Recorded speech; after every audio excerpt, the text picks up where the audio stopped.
All right. First off, I want to give all praises, honor, and glory unto Yahweh, Bashem Yahushai, Bashem Kodash. Double honors to the apostles and elders of Great Millstone who ruled well.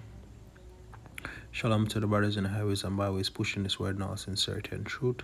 The sisters, the believers, the helps, the hopeful elect. Shalom.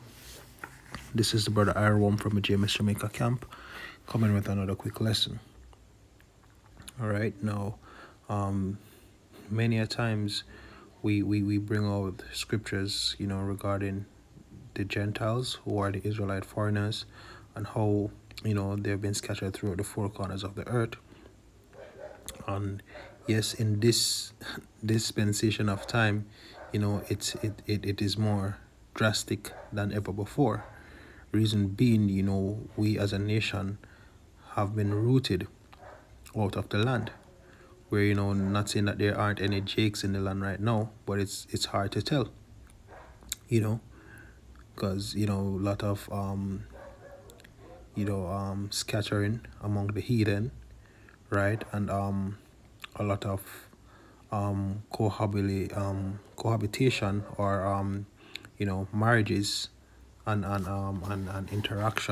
intercourse with the heathen women, all right? So, this is nothing new. From the time of the judges, you can say, from the time of the judges all the way to now, our people have been scattered, and you have various prophets and various righteous men, they have actually prayed for the gathering of the nation of Israel. Now let me start with 2 Maccabees 1, and I'll start at 1. It says, the brethren, the Jews that be at Jerusalem and in the land of Judea, wish unto the brethren, the Jews that are throughout Egypt, health and peace. So, you had our people who knew they were Israelites that actually dwelled in heathen countries. All right. And then you had those that, and those were you have some that were keeping the law, some that weren't keeping the law, some who knew they were Israelites and were not keeping the law, and some who did not know that they were Israelites and weren't keeping the law also. And you also had of them, like for example, we're here reading the book of Maccabees. You had men who actually, their forefathers would have pretty much sold out, and down the line they would have wanted to be a part of the covenant, or wanted to be, brought back to the fold. And you had the the families and the scribes and the Pharisees, and pretty much those who were in the land, at that time, who actually, said that, look, your forefathers forsook, the covenants, therefore, the promise, you are no longer heir to the promise, in so many words. So the scattering was always there, and as you can see here, we just read in 2 Maccabees 1 that, you had Jews living in Egypt. And if you do just a quick research on the Alexandrian Jews, you would see that they were Israelites, who had a community, an Israelite community in Egypt. And even in the book of Matthew, when Joseph fled to Egypt with Yahushai and Mary, it was obvious that they went among Jews. There's this thing about that, the reason why they ran there was because, they were black, and, therefore, and the Egyptians were black, so they could blend in. Yes, that's a valid theory, but also, who would have they dwelled among, right? But then you would, if this is pre Yahushai, right? You had Jews living in Egypt, then obviously then at the time of his birth, or at the time of his life, they could have actually went and dwelt among those same Jews. All right. You have the book of Acts chapter 2, is it? That tells you about, as a matter of fact, Let me just get it real quickly and come back to this. Or not there. Let me just read it real quickly. Or is it 3? Right, on the day of Pentecost. Is it 2? Yeah, it was 2. Right. Right. I'll start at 5. It says, and there were Acts 2 and 5. It says, and there were dwelling at Jerusalem Jews, devout men, out of every nation under heaven. Right. These were Israelites who knew that they were Israelites that were keeping the law, but just lived in other nations. Right. It says, now when this was not abroad, the multitude came together and were confounded, because that every man heard them speak in his own language, meaning the language of that land where they dwelt, and were all amazed and marveled, saying one to another, behold, not all these which speak Galileans? And how hear we every man in our own tongue wherein we were born? All right. And here it goes to list the place where all these devout men, dwelt. Parthians and Medes and Elamites, and the dwellers in Mesopotamia, and in Judea and Cappadocia, in Pontus and Asia, Phrygia and Pamphylia, in Egypt, and in the parts of Libya about Cyrene, and strangers of Rome, Jews and proselytes, Cretes and Arabians, we do hear them speak in our tongues the wonderful works of the Most High. All right, and I'll just leave it at that. So, our people were always dwelling in other lands, right? Now, going back to 2nd Maccabees chapter 1, I'm going to jump to verse 24, which is a prayer that Nehemiah prayed, right?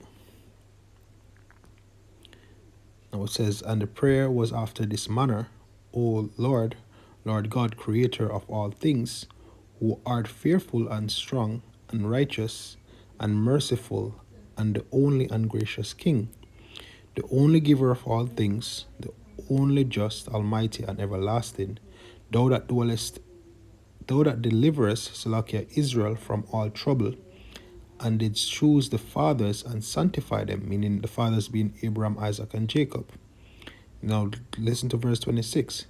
It says, receive the sacrifice for thy whole people Israel, the whole people Israel, and preserve thine own portion and sanctify it. And that is currently being done through the preaching of the word. Right? Now look at verse 27. Gather those together that are scattered from us. And this was long before Yahushai. It's in the same Hellenistic period. So even though those that were dwelling in the land were actually casting off those that were scattered, here you have a prophet, praying before that for those that have been scattered. Right? It says, gather those together that are scattered from us, deliver them that serve among the heathen. And you had our people being in various captivities under the heathen.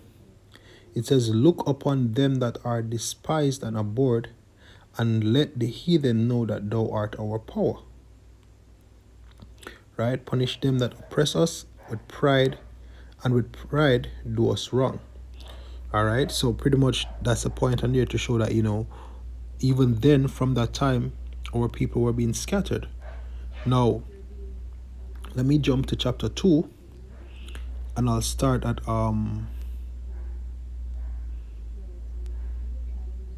I'll start at 1. It says, it is also found in the records that Jeremy, meaning Jeremiah, the prophet, commanded them that they were carried, that them, Salakia, let me read that again. It said, it is also found in the records that Jeremy, the prophet, commanded them that were carried away to take the fire as it had been signified.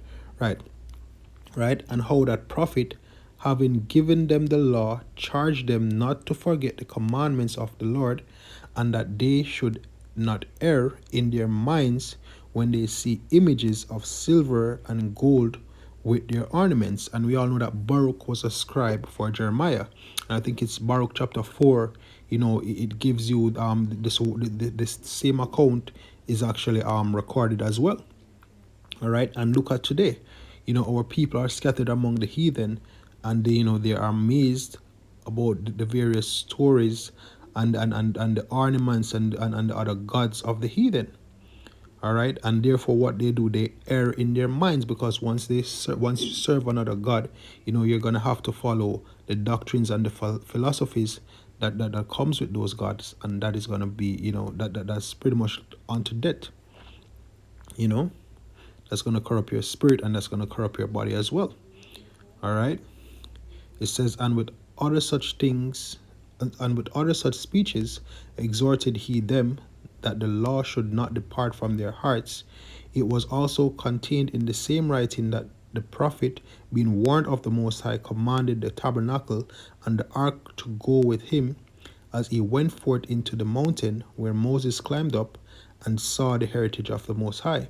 And this is what actually proves that Esau Edom doesn't know where the Ark of the Covenant is, and he doesn't have it. Right? And when Jeremy came thither, he found a hollow cave wherein he laid the tabernacle and the ark and the altar of incense, and so stopped the door. And some of those that followed him came to mark the way, but they could not find it. Which when Jeremy perceived, he blamed them, saying, as for that place, it shall be unknown until the time that the Most High gather his people again together and receive them unto mercy. And this is what's going to happen. This is happening through this is going to happen through Yahweh Shai. All right, because he's the one that we receive mercy from Yahweh through him, and that is how we're actually going to be gathered in these last days by Yahweh Shai. Right? It says, then shall Yahweh shew them these things, and the glory of the Lord shall appear, and the cloud also, as it was shewed under Moses, and as when Solomon desired that the place might be honorably sanctified. All right. It says, it was also declared that he, being wise, offered the sacrifice of dedication and the finishing of the temple, which the second temple is currently being built. Right, and that covenant is also being renewed, the New Testament. All right. Now, let me jump to verse 17, and let's see what it says. Now, verse 17 says, we hope also that the Most High, that delivered all his people and gave them all an heritage, and the kingdom, and the priesthood, and the sanctuary, as he promised in the law, will shortly have mercy upon us, and gather us together out of every land under heaven into the holy place. For he had delivered us out of great troubles, and had purified the place. And that's currently being done through the preaching of Yahweh Ba'ashem Yahweh Shai, and upon Yahweh Shai's return, this is also going to be fulfilled. This also is mentioned in Deuteronomy chapter 30, that, we will go through the blessings and the curse. And when we repent, right, he will deliver us from the four corners of the earth, and he will place the curses upon all our enemies. All right. So, the gathering of the Gentiles, the mystery of the Gentiles, has always been within the prophecies, has always been in the scriptures. And the Gentiles meaning the dispersed, the Israelite foreigners, the scattered of the nation of Israel. All right. So with that, hope this was edifying. Once more, give all praises, honor, and glory unto Yahweh, Ba'ashem Yahweh Shai, Ba'ashem Rakah Kodash. Double honors to the apostles and elders of Great Millstone who rule well. Shalom to the brothers in the highways and byways pushing this word in all sincerity and truth. The sisters, the believers, the helps, the hopeful elect. Shalom.